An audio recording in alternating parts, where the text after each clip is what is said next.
Alright guys, this is the 41st Disney Real Long Storybook episode titled Cars 3 and narrated by David Jeremiah. Now this is going to be requested by Esteban Araya. Let's read the second sequel.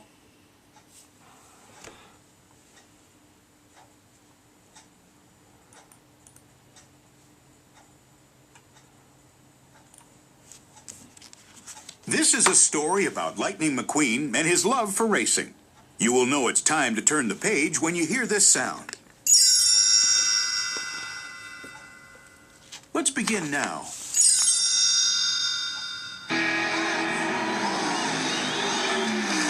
It was the first race of the season. Fans cheered as the car is headed toward the finish line. Out in front was number 95, Lightning McQueen. Lightning's friends, Bobby Swift, Cal Weathers, and Rick Yardley followed close behind. With a final burst of speed, Lightning surged past the finish line for the win. Ka-chow! Lightning's season was off to a great start, and he kept winning races. Then, at the Motor Speedway of the South, all this changed. Bobby Swift was nose to nose with Lightning when suddenly an unknown race car blew by them. It was Jackson Storm, a rookie racer. Bobby and Lightning tried to regain their lead, but Storm won.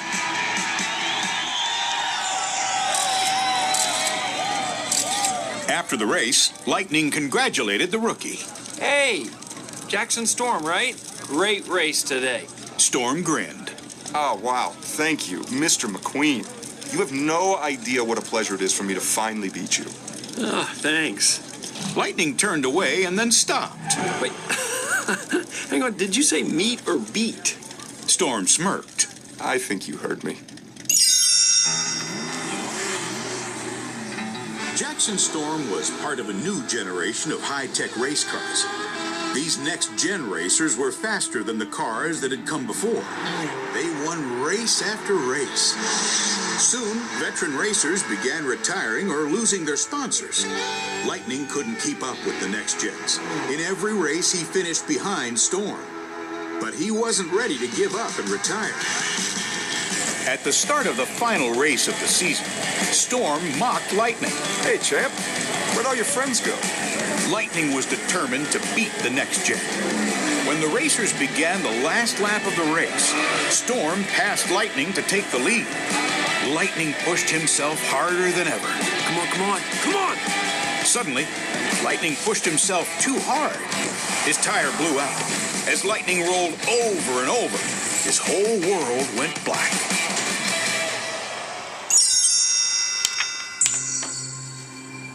In the months that followed, Lightning recovered from the crash.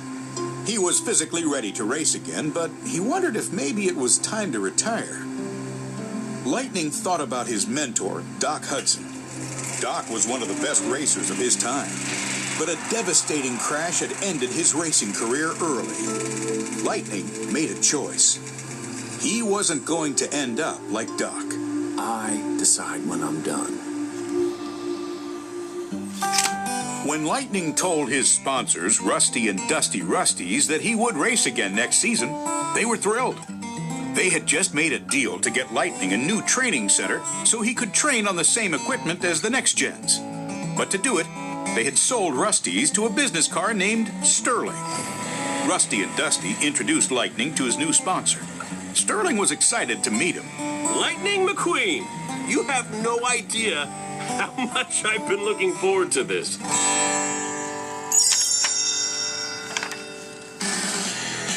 Sterling took Lightning on a tour of the facility. Lightning watched in awe as a sleek yellow race car zoomed through a simulated course. Curious, he turned to Sterling. Who's the racer? No, she's a trainer. Sterling gestured toward the car. Cruz Ramirez, best trainer in the business. Sterling introduced the two of them.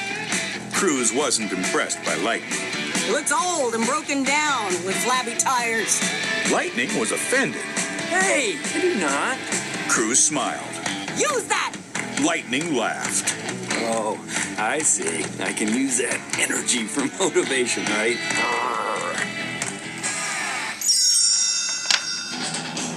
Over the next few weeks, Cruz led Lightning through a series of training exercises. She didn't think Lightning was ready for the simulator. Lightning disagreed. He hopped on the simulator and crashed through its screen. Sterling thought Lightning's racing career was over. He wanted Lightning to retire. Lightning pleaded for one last chance. Look, I can do this. I promise. I'll train like I did with Doc. Sterling was skeptical. One race? If you don't win at Florida, you'll retire? Lightning agreed. Thank you, Mr. Sterling. You won't be sorry. Lightning headed to Fireball Beach to restart his training. Cruz went along to track his speed. Lightning thought if he trained the same way he had with Doc, he would improve. All right. Quicker than quick. Faster than fast. I am speed. Cruz smiled at him. That is great self-motivation. Did you come up with that? Lightning smiled proudly. Yes, I did. Then he tore down the beach. Cruz was supposed to be right beside him, tracking his speed. But she was stuck at the starting line, spinning her wheels. Cruz had never raced on sand before. Lightning gave her some tips. Cruz tried, but she spun out, stopped for passing crabs, and did donuts in the sand. Finally, she got it. They were soon zooming across the beach. But Lightning's top speed was still slower than Jackson Storm's. Lightning decided he needed to train against other racers on a dirt track. So he and Cruz went to the Thunder Hollow Speedway. Lightning disguised himself and signed up for the next race. It wasn't until the gates closed that the two realized that it wasn't a traditional race. It was the Thunder Hollow Crazy 8 Demolition Derby, where cars smashed into each other. Cruz watched from the infield until the cars came after her, too. Everyone, especially the undefeated champion, Miss Fritter, wanted a piece of the newcomers. Lightning swerved to avoid crashing. Cruz was terrified. She tried hiding behind a stack of tires. But Miss Fritter had Cruz in her sights. Lightning shouted racing tips to Cruz and drew Miss Fritter away from her. At the end of the race, Cruz was declared the winner.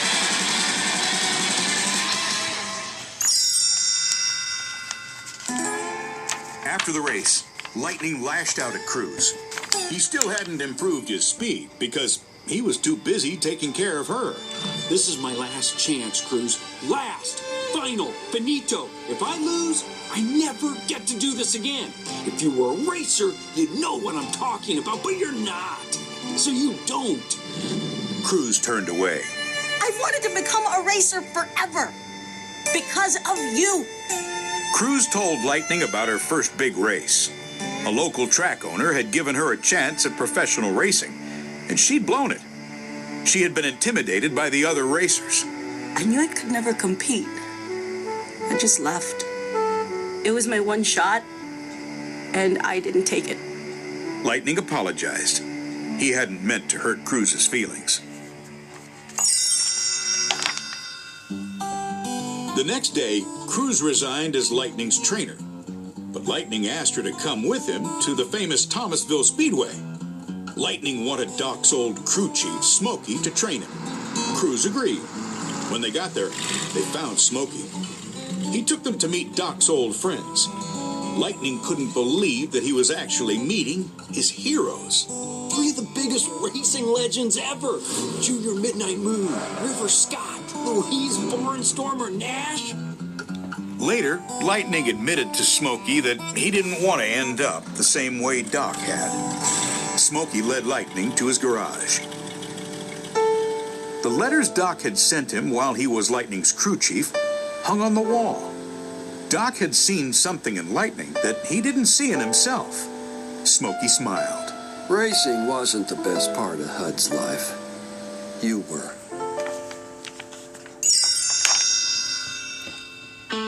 Smokey agreed to train Lightning if he faced the facts.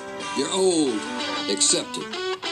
You'll never be as fast as Storm, but you can be smarter than him. Lightning needed someone to stand in as Jackson Storm during his training. Smokey thought Cruz was the natural choice. In the garage, the legends modified Cruz for racing. She revved her engine excitedly and practiced her trash talking. Oh, you're going down, McQueen. Smokey trained Lightning the same way he had trained Doc Hudson. The other legends helped too. They did sprints and drills. Smokey tested Lightning's strength and torque by having him pull a heavy trailer. To practice getting through a crowd of racers, Smokey put Lightning and Cruz in a field of stampeding tractors. He was hard on Lightning. Do you even want to be out here? You gotta work harder.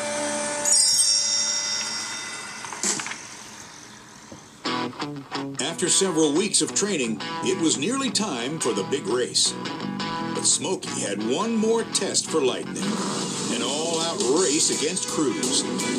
The two stayed close together around the track. As they neared the finish line, Lightning gave it everything he had. But it wasn't enough. With a burst of speed, Cruz crossed the line ahead of him. Yes!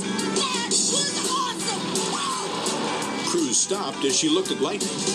He was stunned that he had lost. Finally, the day of the Florida 500 race arrived. As Lightning got into position, he felt nervous.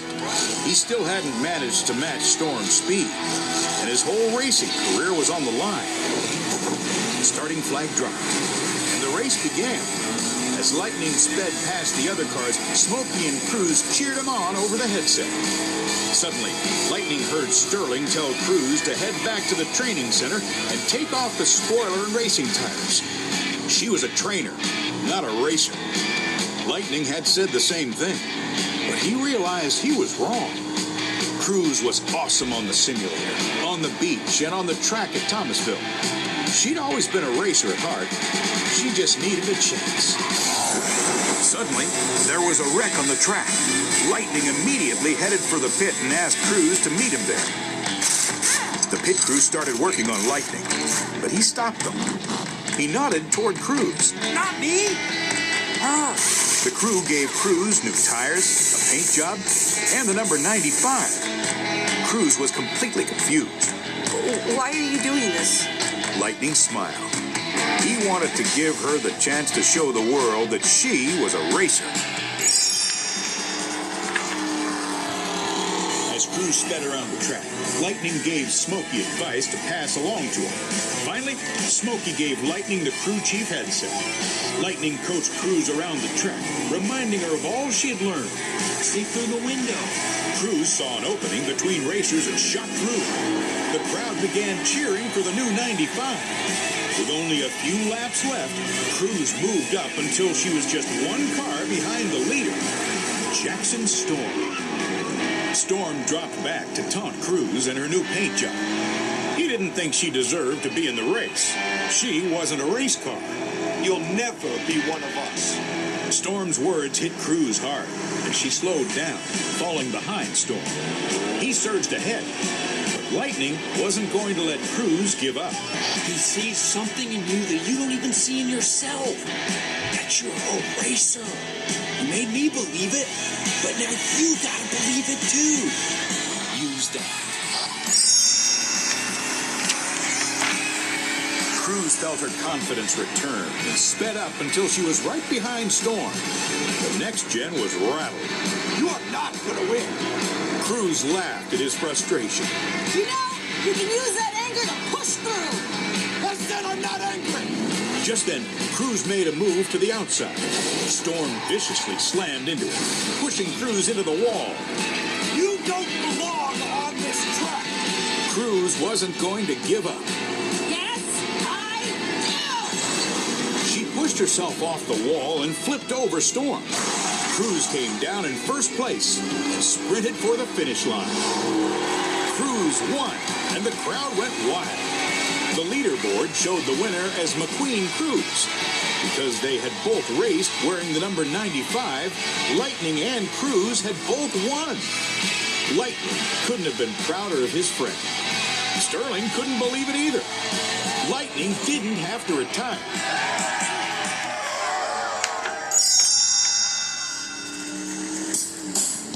Back in Radiator Springs, Lightning and Cruz raced around Willie's Buick.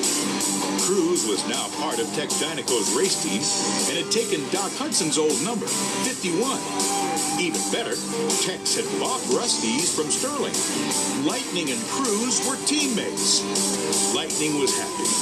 He knew that whether or not he raced again was up to him and nobody else. But right now, all Lightning was focused on was getting Cruz ready for her next race.